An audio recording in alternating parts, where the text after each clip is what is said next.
Under the bright studio lights of The Tonight Show starring Johnny Carson, laughter was currency and timing was everything.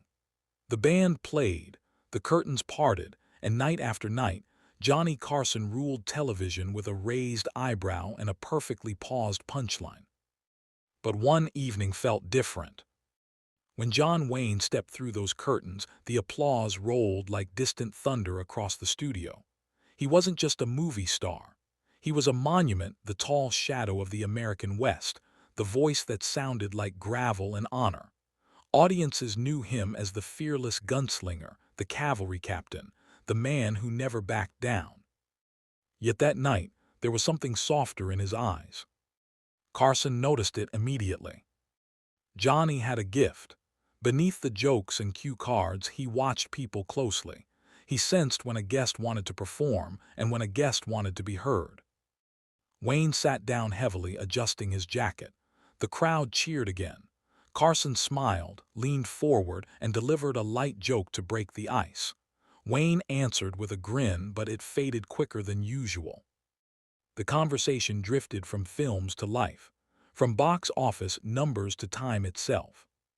Carson gently now asked about getting older, about the weight of years in a business that worshipped youth. For a moment, Wayne looked past the cameras, past the audience, somewhere far beyond Burbank. "I've played a lot of strong men," he said slowly. "But strength ain't about never falling. It's about getting up even when it hurts." The studio grew quiet. This was the man who had faced down outlaws on screen without blinking. Yet here he was, speaking not as a legend, but as a man who had known pain, physical battles, private fears, the slow realization that even icons are mortal. Carson didn't interrupt. He didn't reach for a joke. Instead, he nodded. Two men different in style, one the sharp-witted host from Nebraska, the other the towering symbol of frontier courage, met in a space rarely seen on late-night television: honesty. Wayne spoke about legacy, not awards, not fame, but whether he had been a good father, a good friend, whether he had stood for something that mattered. Carson's voice softened. "I think you've meant more to people than you know." For a flicker of a second, Wayne's eyes shimmered under the lights that had so often framed him as invincible. The applause that followed wasn't loud and wild. It was warm, respectful, almost protective.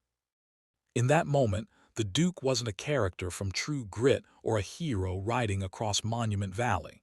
He was a man facing time with courage, the real kind. And Carson, master of comedy, understood that sometimes the most powerful television isn't laughter. It's silence. When the segment ended, the band played them out. The crowd rose to its feet. Wayne stood slowly, shook Carson's hand, and for just a second the handshake lingered, not as host and guest, but as two men acknowledging the weight of a life lived in the public eye. Years later, people would remember the jokes, the monologues, the skits. But those who watched that night remembered something else: a quiet conversation between strength and vulnerability, and the way even legends, under the right light, reveal their hearts.